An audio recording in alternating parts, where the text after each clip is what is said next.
Pagbasa mula sa ikalawang aklat ni Samuel. Noong mga araw na iyon, sinabi ng Panginoon kay Nathan, "Ganito ang sabihin mo kay David, ipagtatayo mo ba ako ng tahanan? Mula nang ilabas ko sa Ehipto ang Israel, wala pa akong bahay na masasabing akin. Hanggang ngayoy tolda pa ang aking tahanan.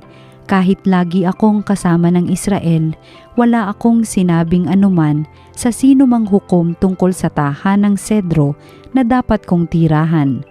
Gayong ako ang pumili sa kanila upang mamahala sa aking kawan. Sabihin mo rin sa lingkod kong si David ang salitang ito ng Panginoon. Inalis kita sa pagpapastol ng tupa upang gawing pinuno ng bayang Israel. Kasama mo ako saan mang dako at lahat mong mga kaaway ay aking nilipol. Gagawin kong dakila ang iyong pangalan tulad ng mga dakilang tao sa daigdig. Bibigyan ko ang Israel ng kanyang lupa at doon ko patitirahin. Wala nang gagambala sa kanila roon. Wala nang aalipin sa kanila tulad noong una. Buhat nang maglagay ako ng hukom nila. Magiging payapa ka sapagkat wala nang gagambala sa iyo. Bukod dito, akong Panginoon ay nagsasabi sa iyo, patatatagin ko ang iyong sambahayan. Pagkamatay mo, isa sa iyong mga anak ang ipapalit ko sa iyo. Patatatagin ko ang kanyang kaharian. Siya ang magtatayo ng templo para sa akin at sa kanyang angkan magmumula ang maghahari sa aking bayan magpakailanman. Kikilalanin ko siyang anak at ako na may magiging ama niya. Parurusahan ko siya tulad ng pagpaparusa ng ama sa nagkasalang anak. Ngunit ang paglingap ko sa kanya'y hindi magbabago, di tulad ng nangyari kay Saul. Magiging matatag ang iyong sambahayan, ang iyong kahari ay hindi mawawaglit sa aking paningin at mananatili ang iyong trono." Isinaysay ni Nathan kay David ang lahat ng sinabi sa kanya ng Panginoon. Ang salita ng Diyos. Sa kanya mananatili ang aking pag-ibig lagi. Sabi mo, O Poon, ikaw ay may tipan na iyong ginawa kay David mong hirang, at ito ang iyong pangakong iniwan. Isa sa lahi mo'y laging maghahari, ang kaharian mo ay mamamalagi. Sa kanya mananatili ang aking pag-ibig lagi. Ako'y tatawaging ama niya't Diyos, tagapagsanggalang niya't manunubos. Gagawin ko siyang anak na panganay, mataas na hari nitong daigdigan. Sa kanya mananatili ang aking pag-ibig lagi. Ang aking pangako sa kanya'y iiral at mananatili sa kanya ang tipan. Laging maghahari ang isa niyang angkan, sintatag ng langit yaong kaharian. Sa kanya mananatili ang aking pag-ibig lagi. Ang mabuting balita ng Panginoon ayon kay San Marcos. Noong panahong iyon, muling nagturo si Jesus sa tabi ng lawa ng Galilea. Pinagkalipunpunan siya ng napakaraming tao, kaya't lumulan siya sa isang bangkang nasa tubig at doon naupo. Ang karamihan na may nasa dalampasigan nasa gilid na ng tubig, at sila'y tinuruan niya ng maraming bagay sa pamamagitan ng talinghaga. Ganito ang sabi niya, "Pakinggan ninyo ito, may isang magsasaka na lumabas upang maghasik. Sa kanyang paghahasik ay may binhing nalaglag sa daan. Dumating ang mga ibon at tinuka ang mga iyon. May binhi namang nalaglag sa kabatuhan. Agad sumibol ang mga iyon sapagkat manipis lamang ang lupa doon. Ngunit nang tumindi ang sikat ng araw, nalanta at natuyo ang mga binhing tumubo. Palibhasa'y walang gaanong ugat. May binhi namang nalaglag sa dawagan.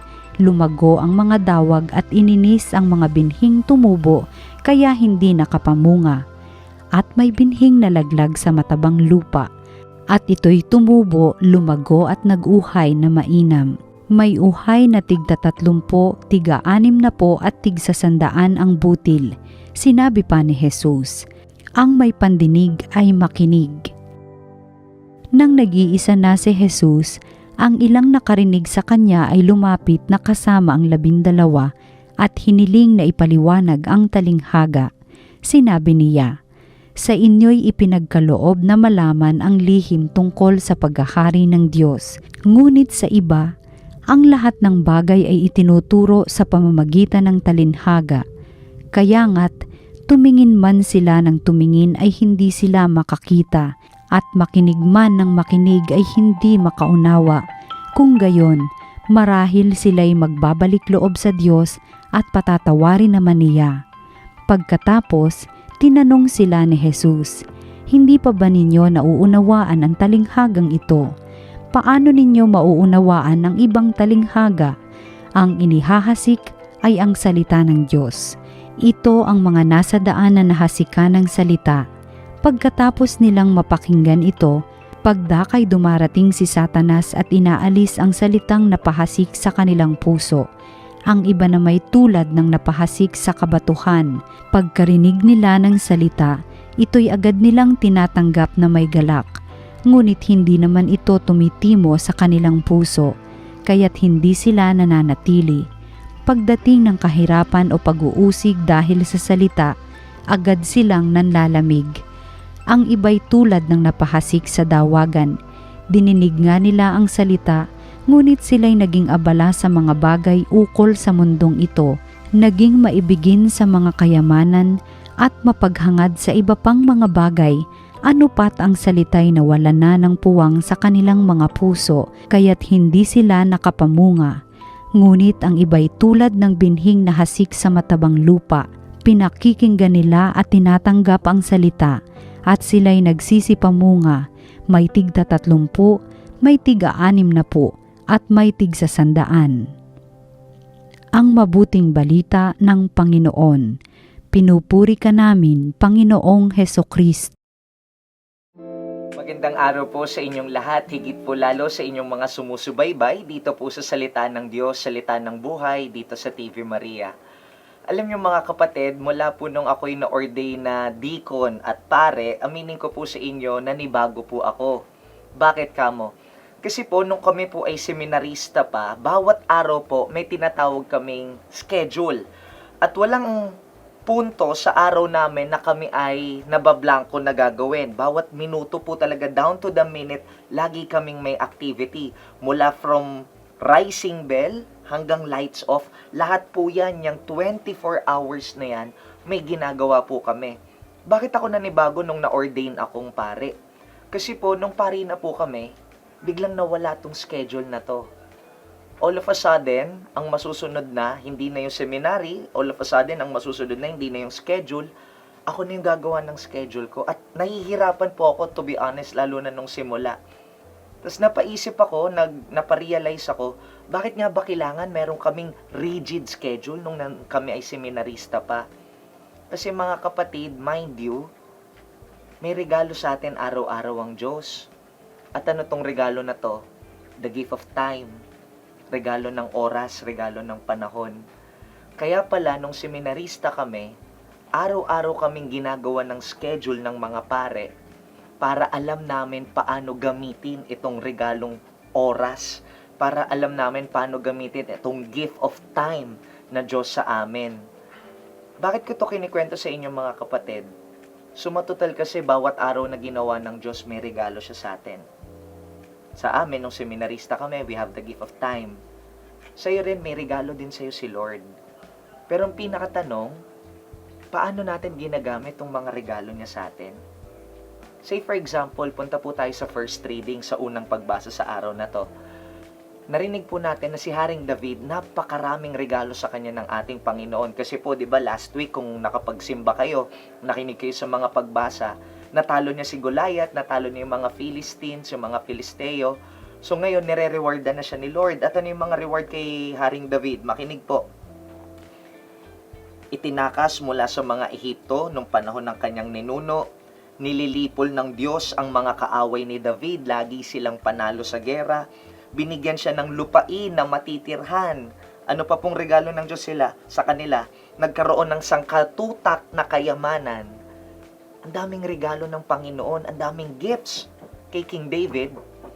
But the real question, Saan at papaano ginamit ni Haring David itong mga regalo sa kanya? Babalikan nyo, may kaunting pagtatampo ang Diyos kay Haring David. Bakit kamo nyo po? Kasi binigyan ng napakaraming regalo si Haring David. Hindi magawa ng templo ang Diyos. Nasaan yung Ark of the Covenant sa kwento ng first reading? Nasa tolda. Alam niyo po yung tolda? Tent. Alam niyo pag merong mga lamay sa barangay, yung 4 na tolda na hinihiram mula kay kapitan, yun po yung tolda.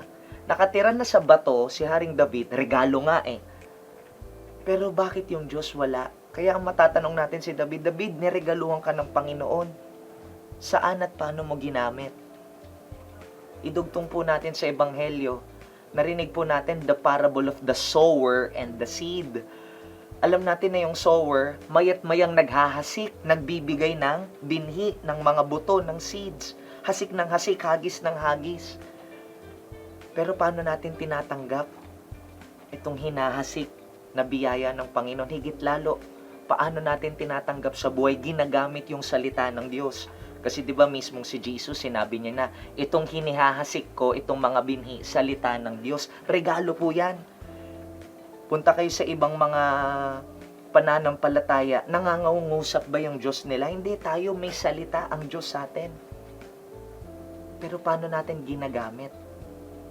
Kaya nga mga kapatid, ang mga pagbasa po sa araw na ito, tinuturuan tayo, sinasabi sa atin na ang Diyos natin, very generous, mayat-mayang nagbibigay. Kay Haring David, pinapanalo siya sa gera, binigyan siya ng lupain, binigyan ng kayamanan. Sa gospel natin, si Jesus, bigay ng salita ng Diyos. Pero pinakatanong, paano mo ginagamit itong mga regalong ito? Gusto ko lang pong sabihin na walang duda, lagi tayong tutulungan ni Jesus. Pero ang pinakatanong, paano natin tinutulungan ng ating mga sarili? Kaya tinatawag po tayo ng readings for this day for self-development, paglago ng sarili.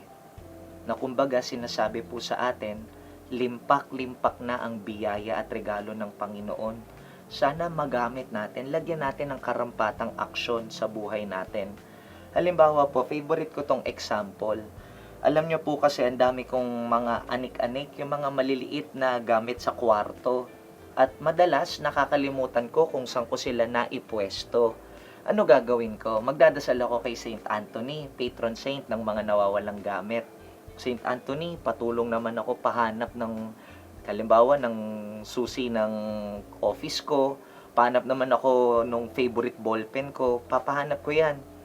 Tatanungin ko kayo, pag nagdasal lang ako, tas tumunganga, sa tingin nyo makikita ko yung ballpen o yung susi ko? Nagdasal ako pero tumunganga ako afterwards. Hindi ko makikita yun.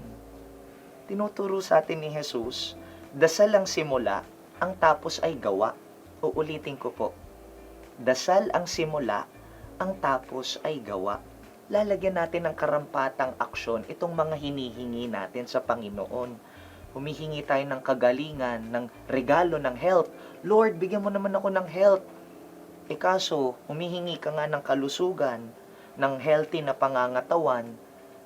Pero, anong gawa? Anong diet mo? Nang hilig sa milk tea, ang dami ng kanin. Ano mangyari sa dasal? Nakukuha niyo po ba ako? Kaya mga kapatid, uulitin ko po, andyan na yung biyaya, andyan na yung regalo. Paano mo gagamitin? Saan mo gagamitin? Dasal ang simula, ang tapos ay gawa. Si David, pagkatapos mapaalalahanan, oo nga pala, dami ko ng regalong natanggap sa Panginoon. Pag magbabasa pa kayo ng readings the following day, makikita nyo patatayuan niya ng templo ang Diyos. At sana gayahin natin sa Ebanghelyo yung good soil. Nung nakatanggap siya ng regalo, nung binhi ng salita ng Diyos, pinagyabong, pinalalim niya. At kaya nung pinalalim niya yung seed sa kanyang good soil, lumalim yung pagkakatanim, anong nangyari? Tumubo at namunga. Ganun pag may self-development, pag nilalagyan natin ng karampatang aksyon yung biyaya ng Panginoon. Kaya sasabihin ko lang, walang duda, lagi kang tutulungan ni Jesus. Ang tanong na lang, paano mo tutulungan ang sarili mo. Amen.